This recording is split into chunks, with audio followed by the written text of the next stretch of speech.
looks like and work.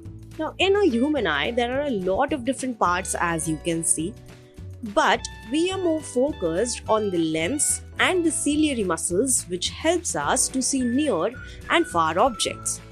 When you are looking at something which is far away, the ciliary muscles stretches the lens and reduces the focal length, which makes the object clear. And when the objects are close, the ciliary muscles compress and increases the focal length. When the light falls on the lens, it converges and forms an inverted image on the retina. This image is later made erect in the brain, and that's how we see the world.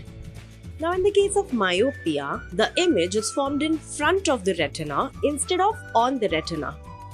In this case, people can see close objects clearly, but the objects which are farther away are blurry. Now, why does this happen? Why is the image formed in front of retina? This happens due to elongated eyeballs, and because of that, the distance between the lens and the retina is increased, which makes the light rays to get converged in front of the retina. In the case of nearer objects, this does not happen. The light rays gets converged on the retina, and hence they can see closer objects clearly. This can be corrected with the use of simple concave lens.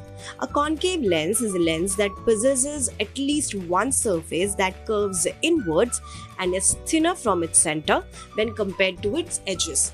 It's a diverging lens, meaning that it spreads out light rays that have been refracted through it. The opposite of myopia is hyperopia, where the image is formed behind the retina, and because of this, objects which are far can be seen clearly and objects which are close are blurry.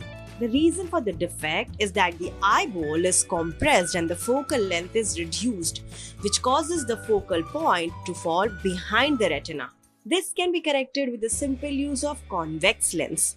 A convex lens is a lens that possesses at least one surface that curves outwards and is thicker at its center when compared to its edges. It is a converging lens, meaning that it merges out light rays that have been refracted through it. Well, let us see in brief what we have just learned. This is a chart that explains what is the difference between myopia and hyperopia. Well friends, that is it for today's session.